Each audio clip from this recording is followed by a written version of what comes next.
Monster Hunter Wilds é o novo jogo da grandiosa franquia da nossa querida Capcom. Foi revelado no TGA de 2023 em um trailer dinâmico e cheio de ação. Mas e os gráficos? Parece que não deixaram uma boa impressão. O que será que aconteceu? Estão mesmo ruins assim? E aí galera, sejam bem-vindos ao Hunters Away. No último vídeo falamos bem ali, destrinchando detalhe por detalhe do trailer de Monster Hunter Wilds. O card tá aqui, você pode acompanhar por lá, que a gente fala ali, eu busco várias coisas do que a gente pode esperar do novo jogo. Mas agora nesse vídeo vamos abordar aqui algo que é bem polêmico, que são os gráficos. Não importa ali o jogo, plataforma ou franquia, são sempre bem polêmicos e dividem opiniões. Mas e aí, realmente importam? Bem, no geral pra mim não importa, mas depende da proposta. Costumo olhar mais para a direção de arte, aí depois de entender a proposta, aí sim faço uma análise sobre o quão tecnicamente aquele jogo tem os tais gráficos aceitáveis. Mas agora algo que eu tenho certeza que importa para o YouTube é você deixar o seu like aqui nesse vídeo e para ajudar ainda mais compartilhar com seus amigos, para ajudar e mostrar pra galera que existe esse canal novo aqui. Sei que existe alguns outros aí, mas eu gosto muito, sou um fã da franquia, eu gosto de falar, gosto de buscar as informações e por que não compartilhar aqui com vocês. E claro, se você ainda não for inscrito no canal, se inscreva, ative as notificações e tudo mais. E depois desse seu like e toda a ajuda que você deixou aqui, vou citar 3 jogos aqui da franquia para a gente falar um pouco dos gráficos. Em Monster Hunter World, a proposta do jogo era fazer algo fantasioso, mas com aspectos realistas. Uma fauna e flora riquíssimas e cheias de detalhes, onde a iluminação e a interação com os ambientes são impressionantes. Então nesse primeiro exemplo tem a seu favor a direção de arte e o hardware para nos entregar algo aceitável e bonito.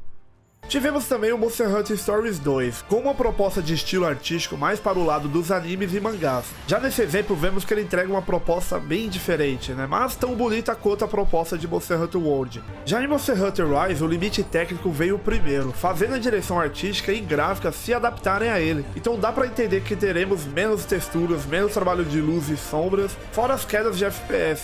Mas tudo pela sua proposta principal, rodar em um portátil. Citado esses 3 exemplos, posso garantir que tem algo em comum entre eles e é algo que ajuda e muito a dar um brilho gráfico em nossos olhos. Mas calma, em Monster Hunter Wilds tem isso, vou te mostrar. Falando da minha experiência vendo o trailer pela primeira vez, confesso que foi um mix de sentimentos. Super feliz e empolgado ao notar logo no começo que seria Monster Hunter, mas junto veio a dúvida, esses gráficos estão estranhos, não? Com o trailer se desenrolando, percebemos que o grande foco é nos apresentar a chegada da tempestade de areia e como ela influencia no ambiente e todos dentro dela. Principalmente em como tudo fica meio cinza, marrom, inclusive os monstros e o Hunter. Aqui nesse caso, essa areia, esse pó, é onde está o problema.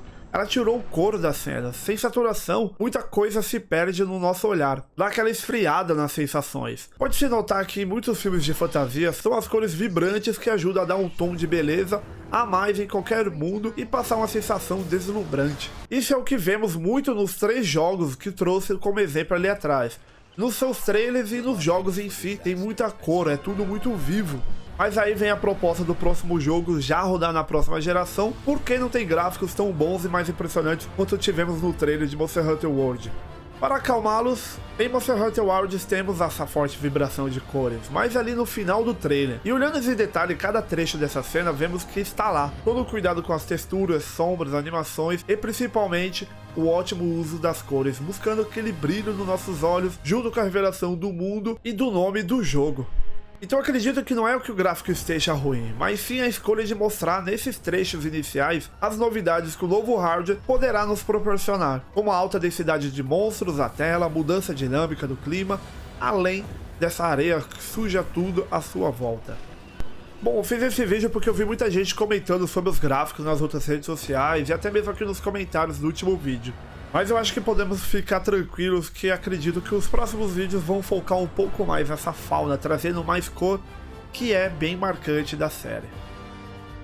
Já deixa o seu like e joga nos comentários também se os gráficos realmente importam pra você, qual a sua opinião e o que você achou dos gráficos do trailer. E se ainda não compartilhou com seus amigos, compartilhe, se inscreva, faça tudo aí no canal para dar aquela ajuda e acompanhe também lá nas minhas outras redes sociais que vai estar aparecendo aí embaixo no comentário fixo. E indico para vocês mais uma vez aqui o vídeo que eu detalho bastante ali o trailer e